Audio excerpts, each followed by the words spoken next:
Yo, how is it going everyone? My name is Jack and welcome back to the channel. Today we are taking a break from the pure hype of exploring the new map Breeze to talk about the weapon meta in Valorant.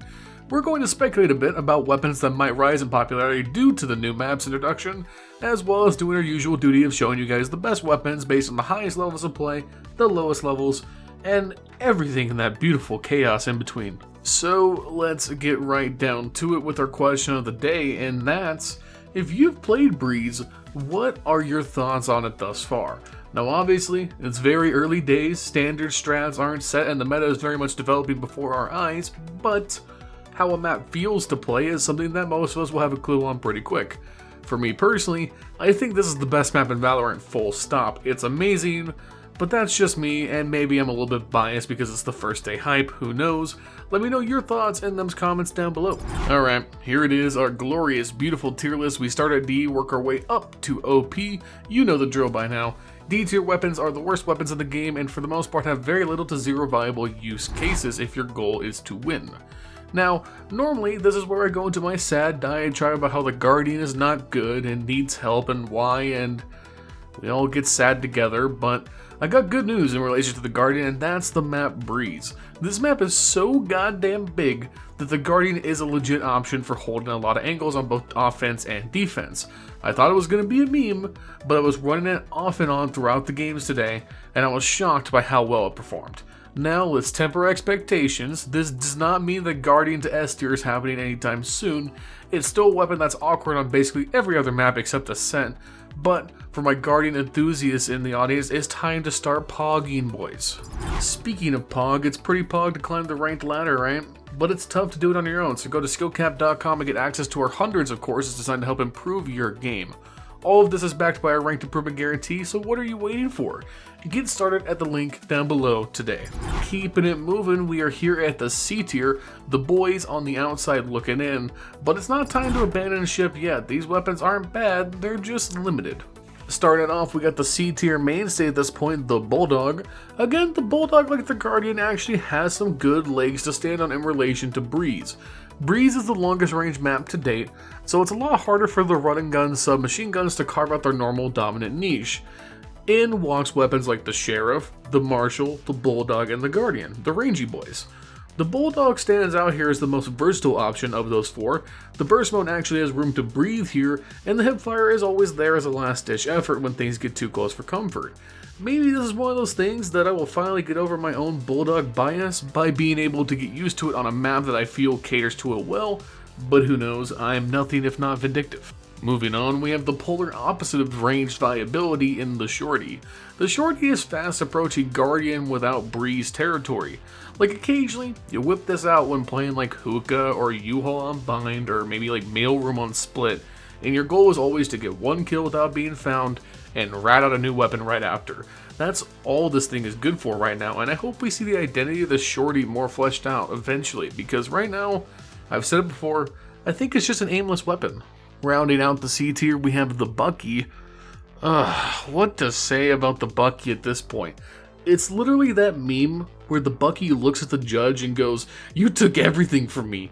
And the judge just looks him dead in his nerfed eyes and says, "I don't even know who you are." The judge is out here fragging, swagging, and ruining kneecaps at a frightening rate, and the Bucky is just lost in translation. I do think it's being undervalued for its use on eco rounds, especially on the tight chokes of Bind and Split. But let's be honest, if you want to do some shoddy Bugatti, you're just going to spend the extra juice for a judge. Alrighty then, moving on to the B tier, we got our nice weapons. They're just nice and okay. And you know what? It's okay to be this nice and okay. Starting off, we got the Brimstone of Pistols, the Classic, and this time around I got some beef with the Classic to spit. I don't know why, but I feel like this thing's accuracy is just feeling worse and worse. I'm lining up the big old crosshairs on the big old domes, and it feels like I'm just outlining targets. Now I end up Classic buying often on my pistol rounds because I play support agents a lot more than duelists, so I personally feel stuck with the Classic over the pushing power of the Frenzy and the consistency of the Ghost. I kind of wish Riot would just make this thing a bit more accurate, especially on that first shot, because even when pacing shots, this thing is just god-awful inaccurate at range. Moving on, we got the Stinger. The Stinger is pretty much in the same spot it's been since its nerf. Sometimes you just want the pure 15 meters of DPS monstrosity from this thing over the more reliable general play of the Spectre, and I can respect that. I think overall there's a good balance with the Stinger right now because it has its job and it does it well, especially piloted by agents like Jet and Raze. And even Yoru. Ooh, a little flavor pick. Rounding things out in the B tier, we got another benefactor of Breeze, and that's the Marshal. Listen, I'm just going to spell it out simply. Breeze will be a map dictated and dominated by operators. So, being able to get mini operators in snipers' hands early is going to be heavily valued. The Marshal has a great spot on this map and in general is seeing a great resurgence across the board. Don't be scared of the Marshal, embrace it, and it will embrace you. Alright, it's the A tier, the Eco tier, the Pistol tier, otherwise known as the "this isn't a full buy, but it's still really good" tier. Starting things off, we got the Frenzy. Returning to the A tier for the first time since its nerf, the Frenzy is back, baby. It's become a much more appreciated pistol round option across all levels of play, and some of the dumb stuff you can get away with this thing is unreal. Now overall, the Ghost is still the best pistol, but the Frenzy is right back in that conversation, especially for the aggressive pistol round players. The Ghost's one weakness is as soon as you have to spray the thing, it becomes very inaccurate very fast, and the Frenzy exploits that. Jumping to the opposite of full throttle aggression, we got the Sheriff. The Sheriff is big chillin', it's still viable for the pistol round buy into early operator buy economic strategy, and in general a great eco buy option on the board. Sometimes it's just preferred to go all or nothing on these half buy rounds, relying on the potential of 1 taps with the Sheriff over the mandatory 2 taps against full buy players with the other pistol options. The Sheriff is a perfectly balanced weapon in my opinion. High risk, high reward, it's well deserving of its spot in the A tier. Since we're doing all this pistol talk, let's finish off the pistols for this list with the Ghost. The Ghost is still the king of pistol rounds, a perfectly viable eco-round weapon and all-around versatile option as well.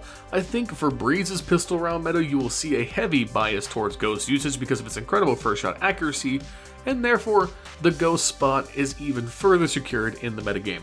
Heading on to our next A tier weapon, we got the Ares. The Ares is basically in the same spot it's been for a few patches now. Great in its situational spots, especially on ascent and defense sides on maps like Split. When you consider that it, the Spectre, and the Judge all cost 1600 creds, it's kinda interesting how each keep their own niche while costing the same amount. It's not like one option overly invalidates another.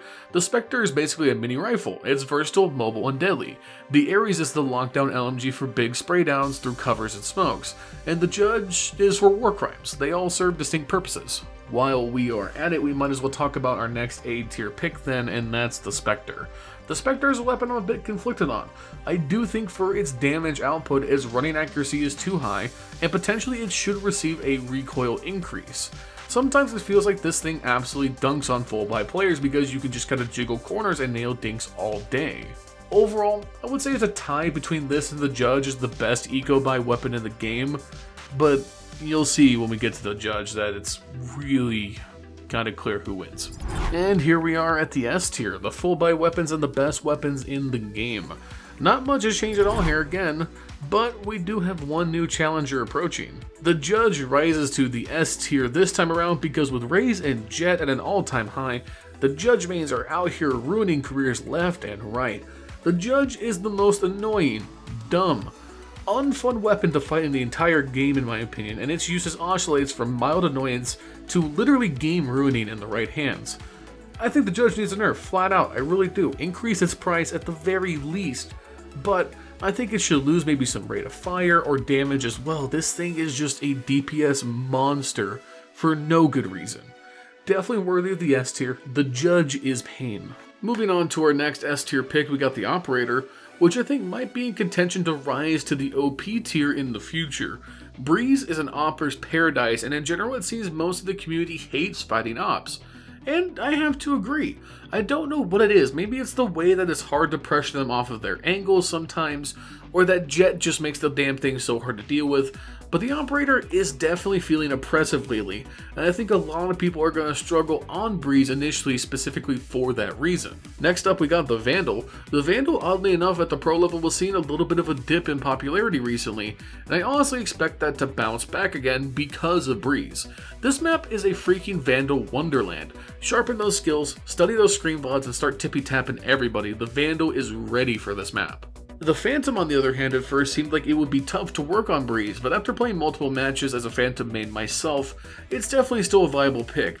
Don't let all this pro-Vandal propaganda dissuade you, the Phantom is still very good. You just need to play aggressively and learn the long sight lines and how to close the distance to challenge them in the Phantom sweet spot. And finally, lastly but not leastly, we have the Odin. It goes burr. I have nothing else to say.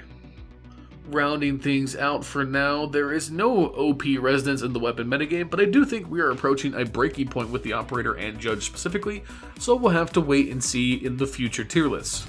And that's it. Here's the final tier list. Let me know what you guys got in them comments down below. If you've played Breeze, let me know what weapons you think are running train early on. I'll be there reading as much as I can. While you are down there, make sure to like and subscribe for more premium content just like this with one goal in mind, helping you become a better player. We here at SkillCapped would like to thank you for watching, and we will see you next time. Peace.